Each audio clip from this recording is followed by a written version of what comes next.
ನಿಮ್ಮ ಹಳೆಯ ಒಡವೆನ ಅಧಿಕ ಬೆಲೆಗೆ ಮಾರಬೇಕೆ?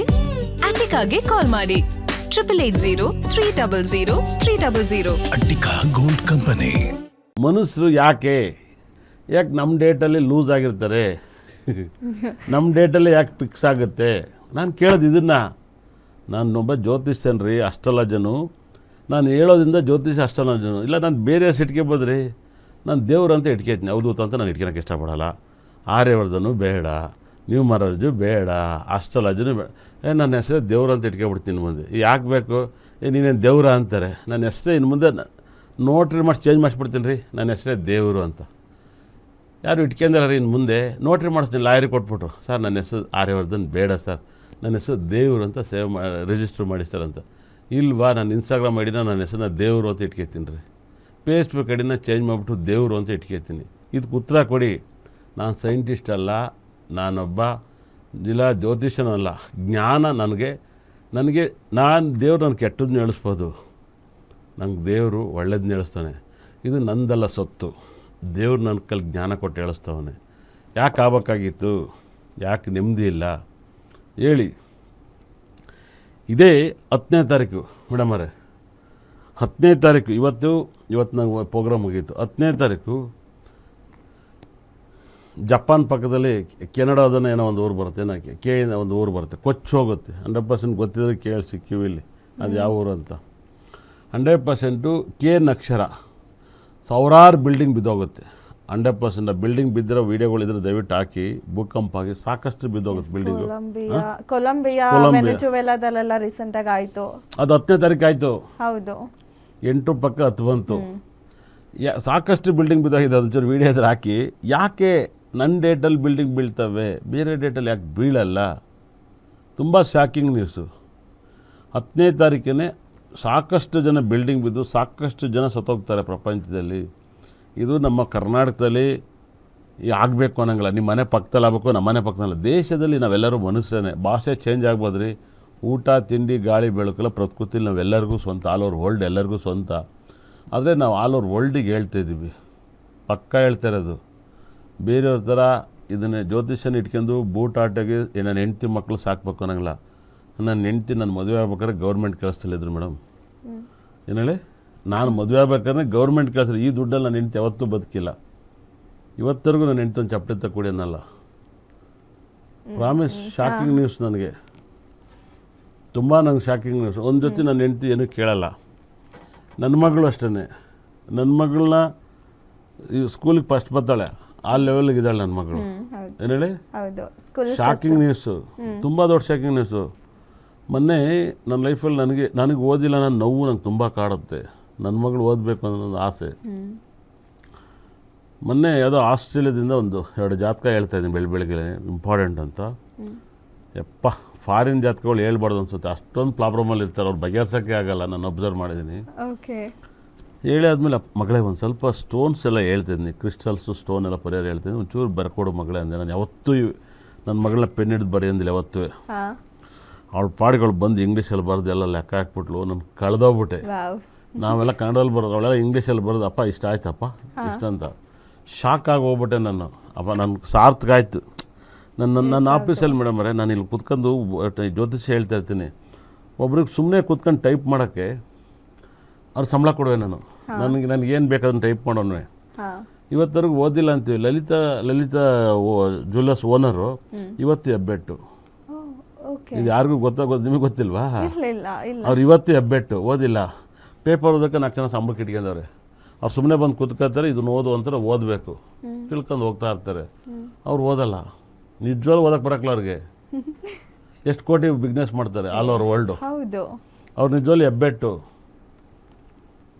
ಏನು ಓದೋಕ್ಕೂ ಬರಲ್ಲ. ಲೆಕ್ಕ ಅಷ್ಟು ಪರ್ಫೆಕ್ಟಾಗಿ ಮಾಡ್ತಾರೆ, ಲೆಕ್ಕದಲ್ಲಿ ಕರೆಕ್ಟಾಗಿದ್ದಾರೆ. ಓದಲ್ಲ ಅವರು. ಪೇಪರ್ ಓದೋಕ್ಕೆ ಬೆಳಗ್ಗೆ ಬಂದು ಅವ್ರ ಚೇಂಬರಲ್ಲಿ ಈ ಥರ ಕೂತ್ಕೊಳ್ತಾರೆ. ಅವ್ರು ಇದನ್ನು ಟಿಕ್ ಮಾರ್ಕ್ ಮಾಡಿ ಇದನ್ನು ಓದು ಅಂದರೆ ಓದಬೇಕು. ಓದೋಕ್ಕೆ ಸಂಬಳ ಕೊಟ್ಟವ್ರು ಅಷ್ಟೇ. ಇವ್ರು ತಿಳ್ಕೊತಾರೆ ಅಷ್ಟೇ. ಏನು ಹೇಳಿ, ಈ ಥರ ನನ್ನ ಆಫೀಸಲ್ಲಿ ಟೈಪ್ ಮಾಡೋಕ್ಕೆ ನನಗೆ ಇಂಗ್ಲೀಷ್ ಲೆಟ್ರ್ 1 ಲೆಟ್ರ್ ಏನು ಮಾಡುತ್ತೆ, 2 ಏನು ಮಾಡುತ್ತೆ ಅಂತ ನನಗೆಲ್ಲ ಗೊತ್ತು.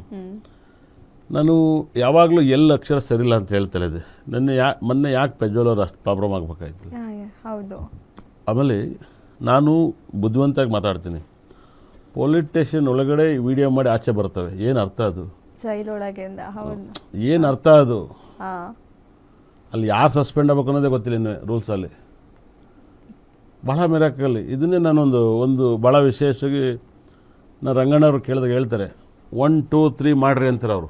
ಅಂದರೆ ದುಡ್ಡಿರೋರ್ಗೆ ಒಂದು ನಮ್ಮ ಕಬಾರ್ಡ್ ಕೊಡಿ, ದುಡ್ಡಿಲ್ದವ್ರಿಗೆ ಕೊಡಿ. ಊಟ ಥಿಯೇಟ್ರಲ್ಲಿ ಪಿಕ್ಚರ್ ನೋಡಿದಂಗೆ ಬಾಲ್ಕನಿ ಸೆಕೆಂಡ್ ಕ್ಲಾಸ್ ಇದ್ದಂಗೆ ನಿಮ್ಗೆ ಅವ್ರವ್ರಿಗೆ ಒಂದು ರೂಮ್ ಮಾಡಿ ದುಡ್ಡು ಕೊಟ್ಟು ಅವ್ರು ಇರ್ತಾರೆ ಅವ್ರ ಪಾಡಿಗೆ ಅವರು. ಜೈಲ್ ಅಂತ ಹಂಗಂದ್ರೆ ಇವಾಗ ಹಂಗೆ ಇದ್ದಾರಲ್ಲ, ಹಂಗೆ ಇದ್ದಾರೆ. ಅಫಿಷಿಯಲಿ ಇಲ್ಲ, ಬಟ್ ಅದೇ ಮಾಡಿ ಸರ್ಕಾರಕ್ಕೆ ದುಡ್ಡು ಬರುತ್ತೆ ಬಿಡ್ರಿ ಅಂದ್ರೆ ಅವರು. ಏನೇಳಿ ಓ ಓಕೆ, ಗೌರ್ಮೆಂಟಿಗೆ ದುಡ್ಡು ಬರಲಿ ಬಿಡ್ರಿ ಅಲ್ವಾ? ಭಾಳ ಮಿರಾಕಲ್. ಒಂದೊಂದು ಸರಿ ಭಾಳ ಚೆನ್ನಾಗಿ ನೀವು ಅರ್ಥ ಮಾಡ್ಕೊಳ್ಳಿ, ಯಾಕೆ ನಮ್ಮ ಡೇಟಲ್ಲಿ ಇವೆಲ್ಲ ಆಗ್ತವೆ. ಇನ್ನೂ ಏನು ಕಾದಿತ್ತ ಗೊತ್ತಿಲ್ಲ. ಅಂದ್ರೆ ಈ ಗುರುಗಳೇ ನೀವು ಆಲ್ರೆಡಿ ಹೇಳಿದ್ದೀರಾ ಈ ಡೇಟಲ್ಲಿ ಹಿಂಗೆ ತೊಂದರೆ ಆಗತ್ತೆ ಅಂತ ಹೇಳಿ. ಸೊ ಹಾಗಾಗಿ ಆ ಡೇಟಲ್ಲಿ ಆಗ್ತಾ ಇದೆ ಅಂತ ಅದೇ ಡೇಟಲ್ಲಿ ಆಗುತ್ತೆ, ಹೇಳ್ಬೋದು. ಬೇರೆ ಡೇಟಲ್ಲಿ ಆಗಲ್ಲ. ಹಾ. ಇವತ್ತು 8 ಸರಿಲ್ಲ ಅಂತ ಹೇಳ್ತೇವೆ, 1 ಸರಿಲ್ಲ ಅಂತಿದ್ದೆ. ಇದೇ ದೇವೇಗೌಡರು 18ನೇ ತಾರೀಕು ಎಷ್ಟು ದುಃಖ ಇರುತ್ತೆ ಚೆನ್ನಮ್ಮವ್ರು ಕಳ್ಕೊಂಡು. ನಾನು ಅವತ್ತು ಮಾತಾಡಿರುವೆ, ಅವ್ರು ದುಃಖದಲ್ಲಿದ್ದಾರೆ ಅಂತ ಮಾತಾಡೋಲ್ಲ. ಇವತ್ತು ಜನಕ್ಕೆ ತಿಳಿಸ್ತಾ ಇದ್ದೀನಿ, ಯಾಕೆ 1 ಪಕ್ಕ 7 ಬರಬಾರ್ದು ಅಂತ ಹೇಳ್ತೀನಿ. ಮೊಬೈಲ್ ನಂಬರ್ಸ್, ವೆಹಿಕಲ್ ನಂಬರ್ಸ್, ಗಾಡಿ ನಂಬರಲ್ಲಿ ಕೂಡ ನಿಮ್ಗೆ ಬರಬಾರ್ದು ಅಂತ ಹೇಳ್ತೀನಿ. ಯಾಕೆ ಅವರು 17ನೇ ತಾರೀಕು 7ನೇ ತಾರೀಕು ಅನಿಸುತ್ತೆ, 7 ಅನಿಸುತ್ತೆ, 7ನೇ ತಾರೀಕು ಆಗುತ್ತೆ. ಏನು ಮೇಡಮ್ ಅವರೇ, ಆ ಘಟನೆ ಆಗುತ್ತೆ. ಅಂದರೆ 7ನೇ ತಿಂಗಳು 18ನೇ ತಾರೀಕು ಆಗುತ್ತೆ ಆ ಘಟನೆ. 7-8 ಪಕ್ಕನೇ ಬರುತ್ತೆ.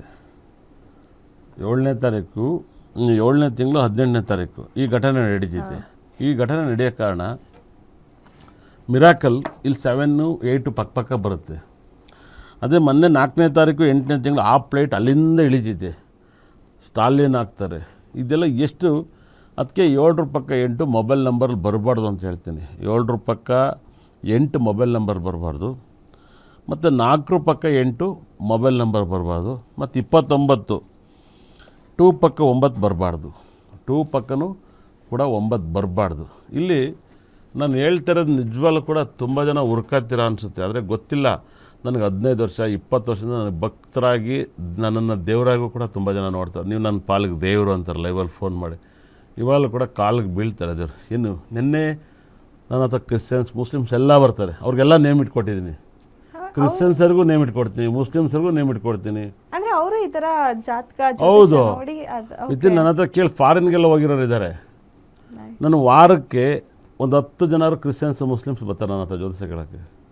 ಅದು ಏನೋ 13 ವರ್ಷ 14 ವರ್ಷದ ಇರೋರು ಬರ್ತಾರೆ. ನನಗೆಲ್ಲರಿಗೂ ಜ್ಯೋತಿಷ ಹೇಳ್ತೀನಿ, ಬೇರೆ ಇದ್ರ ಮೇಲೆ ಹೇಳಲ್ಲ, ಡಿಪೆಂಡ್ ಮಾಡಿಸಲ್ಲ. ಆ ನಂಬರ್ಸ್ಗಳು ನನಗೆ ಅಷ್ಟೊಂದು ಆಘಾತವನ್ನು ತಂದುಕೊಡುತ್ತೆ ಅಂತ ಹೇಳ್ತೀನಿ. ನಾನು ನಿಜವಾಗ್ಲೂ ಹೇಳ್ತೀನಿ ಕೇಳಿ, 2029ಕ್ಕೆ ನಾನು ಸತ್ತೋಗ್ಬೋದು, ನೀವು ಸತ್ತೋಗ್ಬೋದು. ಬರೀ ನೀವೆಲ್ಲರೂ ನಗ್ತಾ ಇದ್ರ, ಬರೀ ಫಾರಿನ್ ಮಾತ್ರ ಭೂಕಂಪ ಆಗುತ್ತೆ, ನಮ್ಮ ದೇಶದಲ್ಲಿ ಏನೂ ಆಗಲ್ಲ ಅಂತ. 2029ಕ್ಕೆ ಬರ್ದಿಟ್ಟು ಕೇಳ್ರಿ, ಇಂಡಿಯಾದಲ್ಲೇ ಆಗುತ್ತೆ. ಬೆಂಗಳೂರು ಕೂಡ ಅಲ್ಲೋಲ್ಕಲ್ಲೋಲಾಗುತ್ತೆ. ನೀವು ಬರ್ದಿಟ್ಟು ಕೇಳಿ. ಇದೇ 29ನೇ ತಾರೀಕು ಮಂತ್ರಾಲಯ ನೀರಲ್ಲಿ ಮುಳುಗೋಗಿತ್ತಿರ್ರಿ. 2009ರಲ್ಲಿ ಮಂತ್ರಾಲಯ ನೀರಲ್ಲಿ ಮುಳುಗಿತ್ತು ನಿಜವಾಗ್ಲೂ ಕೂಡ. ಆ 2ನೇ ತಾರೀಕು ದಿವಸನೇ 9ನೇ ತಿಂಗಳಲ್ಲಿ YSR ಸಿಗಡಿ ಹೆಲಿಕಾಪ್ಟರ್ ಬಿದ್ದು ಡೆತ್ ಆಗಿದ್ರು 2009ರಲ್ಲಿ. 100ಕ್ಕೆ 90% ಅವತ್ತು ಒಂದು ಫ್ಲೈಟ್ ಕೂಡ ಬಿದ್ದಿತ್ತು, ಅಮೇರಿಕಾದಲ್ಲೆಲ್ಲ ಒಂದು ಫ್ಲೈಟ್ ಬಿದ್ದಿತ್ತು.